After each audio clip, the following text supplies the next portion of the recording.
Far west went the trail, spanning open plains and rising mountain ranges. Atop a twisted landscape, a winding highway in the night meets the sun like a spearhead to the west. Through the gut of America traveled a white metal shell. What calls a man to move at such high speeds through time? Many reasons. Stay a while and listen. Greetings, chromatic warriors. I have been through the mountain and to its very heart to attend Dogma 48. Let's start with the what, where, and why. So, what is Dogma 48?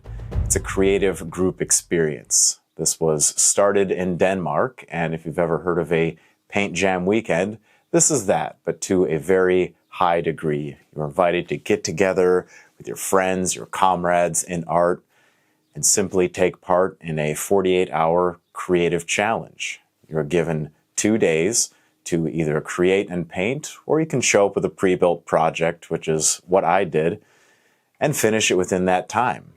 The event begins at 7 p.m. on a Friday night, and then it brushes down at 7 p.m. on Sunday. Large or small in its meaning, this is a historical event in the miniature world. So who really knows about it? But to us miniature enthusiasts, to some of us, it's a big deal. It's the first Dogma 48 in America. I think that's pretty cool. Where is this happening? This is happening at Verko's Vault in Las Vegas, the first miniature art museum.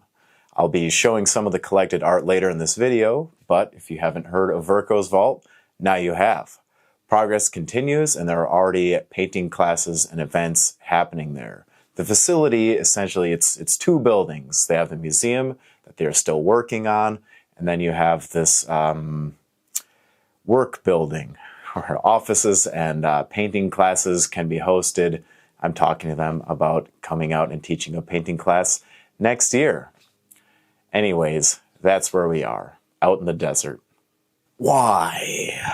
Why would someone need a reason to paint? Well, because it's a good motivator. Spending time with other similarly focused individuals in a concentrated effort, well, that's good fun to me. You'll have something to show for this relatively short amount of time. There's a certain pressure associated with the time limit, but also I find a relief. Not every piece can be that, 1,000-hour dedication piece. You'll never actually complete very much. So just calling brushes down after 48 hours of effort, I'll be happy with that. Done is done. It's a good feeling. So aside from that, on a personal note, I've also sold some things to Verko's Vault. And it seems the best way to deliver these with this amount of models is to drive it there. 26 hours. I'm happy to say everything arrived safely, but yeah, that's also another personal reason to go. So there are many missions wrapped up into this event. At the event, we found our seating and got real heavy on Friday night. After setting the table and starting into my project, as I waited for the 7 p.m. start time, I hit the airbrush hard and got my night tones established. Heavy is the night. Oppressive is the sky. My piece was going to be crowded. That was the impression I was after, but under a time limit, I had to think of how I can color these models quickly. The monochromatic night scene set a level of simplicity that would aid in my speed. What color are the pants? Blue. What color is the skin? Blue. What color is the earth? Blue. Everything is blue in the night. Of course, just the right blues. This will be an exercise of endurance. Worth it. Across the table, Vince's piece came along lightning quick. The man is an oily machine. He comes in late, works ahead, and leaves early. Vince was also spending time in Vegas with his wife and my friend Kathy. She even stopped by and brought me some snacks. Man, I love the Venturellas. This whole group was oily and machine-like. Every person came with their own ideas, unified by their efforts, even though they were individual. We all had the same goal, to paint the world. Pretty cool. The energy was high. It can be a quiet energy at times as concentration takes over the room, but I'd compare it to the silence you hear when you have prepared a good meal, an invested silence. Of course, we also found time to dance, indulged ourselves with food, and exchange knowledge inside and outside the miniature world, and and also bark like dogs. Things get crazy when you're going at it for 12 hours, but we're all happy artists making happy art. As well as a clinging nightscape, I wanted a blood-red sky hanging oppressively over my happy art. I think the spirit of Dogma 48 is to challenge yourself as well as create something expressive. In the group, you can get help with those questions that you may have. And for me, I had never painted a night scene, but the big experiment was the acrylic pour. I had done this only once before, and there's still more to learn in the way of getting familiar with the technique and what I can expect. But simply put, you're mixing paint, white glue, and a little bit of water. That will get you started. I am no master of pouring paint on the floor, but I did my best. With the pour setting, it was time to paint more blue. Very excited. More and more nightly blues. Mr. Gary came by later that afternoon and invited those of us who haven't been to see his collection. We could look and see whatever we wanted. Hold items, take swords off the wall. Yes, that is one of Conan's swords. You don't just make one prop, and I got to hold one of the swords made for that movie. Made heavier by Arnold's request. Gary was happy to fill in some of those details for me. The sword weighed a good like 25 pounds at least. Very cool. This is truly a once-in-a-lifetime experience, and I live for that, having a lifetime. Gary is very laid back, and I appreciate that. I would say his laid-backedness is matched equally by his enthusiasm about the collected works and plans for the museum. There's so much energy packed into these rooms. It was just incredible. I know I'm a little all over the place, and even when I was writing this up, it's hard to describe something that can't be captured with a photo lens. I have my camera in there, but it does not do it justice. It feels different. There's over 8,000 models cataloged with many more to go. It's going to be a beautiful thing when the museum opens. And also, side note, I understand we as artists contributing come with a level of respect for this collection, but I appreciate that the trust that Gary put in us, and I'm happy to say that no models were harmed in the recording or browsing of the collection. This is a refreshing break and a reminder of the variety in this art. Such variety executed at high levels.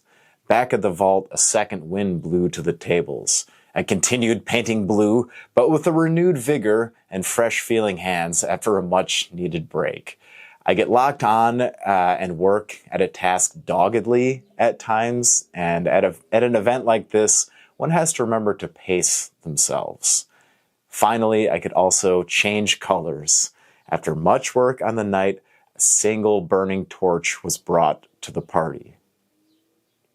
Carefully deciding just how far the halo of light would reach and how heavily it would influence the surrounding troops, this was my reward on the last day. I still want to make adjustments to the value and create more intensity around the marshal, but done is done for now.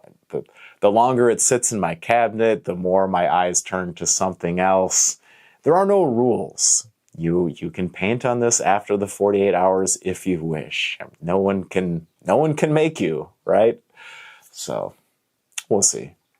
There was such a wide variety of quality work produced that weekend, which we will see later. But yeah, having this opportunity, I wanted to pull a few buddies aside to talk about their pieces.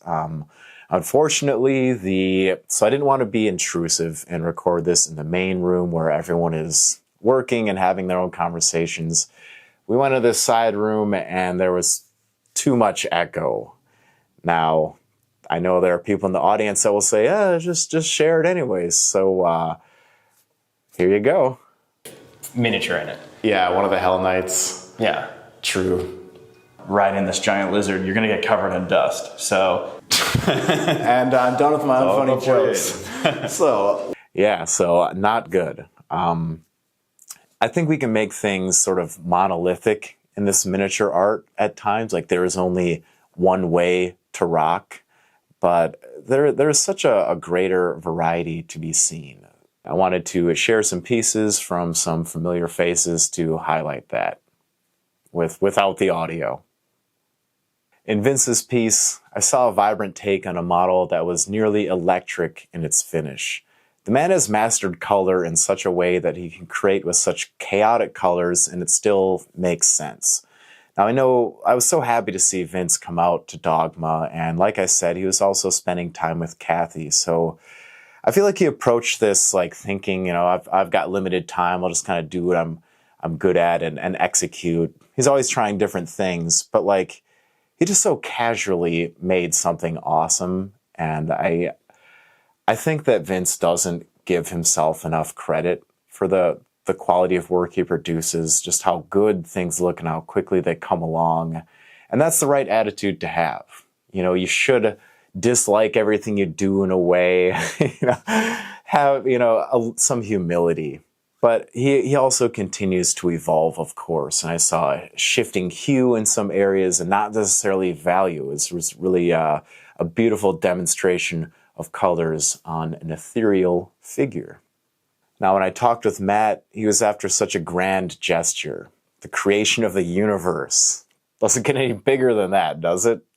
I first met Matt around 10 years ago when he was working for Privateer Press. He created fine work there, defining a range of models. But since he left the company and his position as a studio painter, his work seems to be an unchained response to that tedium of the studio, or, perhaps that just kind of everything's got to look a certain way kind of mentality.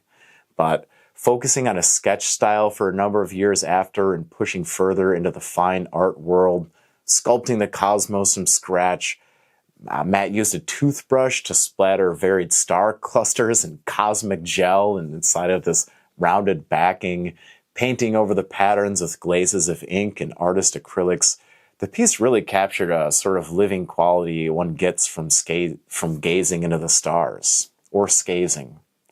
We even discussed the physical nature of dust clouds in outer space and which colors are most visible as beams of light are shining through the dust. It was a joy to be seated next to him as we worked. The model he used is a modified figure from Mindworks as well. Check him out in the links below. Check everybody out in all the links in all the below. You can also subscribe. There's a button down below you can click, and make sure to hit that bell to turn on notifications. Oh, hey there. Old Bob Cohoon. Bob brought along a project he was painting in trade, that's a beautiful thing, to trade artwork. So in exchange for a lovely turtle vase, Bob is painting up this dewback. Is it a dewback? I don't know Star Wars. I thought I heard the word dewback. I could be wrong. But in the air of trying new things, he had put together his first painted backdrop. I love the combination of the abstract and sharp painting. Bob he captured quite the sandstorm effect. The double suns breaking the silhouette, chef's kiss. Bravo to Bob, a well-executed learning piece and a worthy trade. Buddy Dave, also known as Bourbon Brush online, he was working on a figure of Sun Wukong. It was funny, there were two of these models being painted, one also by David Diamondstone. But Dave, both the Daves, of course, but Dave Bourbon Brush here was working on the red one, and Mr. Diamondstone had a green theme. You'll see it in the shot towards the end. But Dave was really going for it. He sculpted the entire base on night one, marching through a well-rendered piece that was impressive, especially under the time limit. He used every bit of his time as well, right down to the final hours, delicately arranging flowers and fallen leaves about the Monkey King's feet. He was one of the last people to bring his piece up to the display. Well done, King Dave. A big thank you to Raven for taking the trip with me. Like I was saying, I didn't make this trip alone, and it was great to have a road buddy along with me for that lengthy drive. And look what he brought. It's a really mind-bending piece. It was such a fun build that he had sitting to the side for some time. And then when he got the invitation to Dogma48, it seems that piece was waiting just for the right time. It's very rambunctious. It's a combination of scales and various miniature companies. It really captures that spirit. You know, it's a truly expressive piece. Very Dogma48. The 48 hours came to its eventual close 48 hours later. Some people finishing early, and some taking every last minute they had. The completed projects started making their way to the display area. Seeing all this together was a really meaningful moment. People each in turn taking a moment to admire it in its combination, knowing that each model traveled a different path to be there and would be taking that same forking path home. The beautiful thing I saw was not only the variety, not only the skill, but that every piece belonged there. Everything was valid. There's such a great difference in what is considered art. Within Gary's massive collection, within this display of art, it all belongs, it all qualifies. So remember that there is no limit to what you can create, aside from your own imagination. It's a very meaningful thing to feel what was on display, the individual efforts and the greater sum of their combination. This is a movement that continues to grow. I think the most used word in this video is meaningful and feeling. On my way home, I had a lot to remember and, in a way, a lot to forget. I had lived out in that area previously. This was around, I think around 2015. I moved out to work to Utah to work for a miniature painting company. And I have this recurring nightmare where I'm heading over a mountain pass and the road becomes very steep. I have to drive over it, and I make it, but the path is very steep. It's like a 30-degree angle. And taking this trip, I knew that I had to face that mountain pass again and relive this moment where I went to chase my dreams, had them crushed and blown into my open eyes, and was sent back home with $0 to my name. Now, coming out there and bringing what I've been working on, what followed that moment, all the achievements that I made, I didn't quit. All the competitions that I entered, the progress that I made, like I was taking all of that back up over the mountain. So anyways, I left a lot of my work in Vegas, and this represents a turning point in time, majorly in my life. And I also have a piece to bring home from that to symbolize this new point in time. I am 40 years old. That happened last year. And it's such a strange, coincidental bookmark to have a book out, to have made this trip, to have my work going into a museum where it will be cared for and appreciated. There's all these accidental like milestone moments in my life. So yeah, it's saying goodbye in a way and saying hello. You know, I really live by the motto that change is constant, and so I'm happy to embrace it. I will always look back on the past with a fondness and appreciate that I didn't always know what I was building or where I was going. And then look at this moment and I can tell myself that it was worth it. You know, I didn't know where the doors would open from, but I kept pushing on a path. So a lot to think about over on them mountains. All right, that's enough of me for now. I have shared a lot. So thank you for supporting this adventure. I'm glad that you care. I care about you too. Let me know how you feel in the comment section down below. I'm happy to hear from you. Until we meet again, my friends, way out west, I could be east. I'm traveling the world. Remain unchained.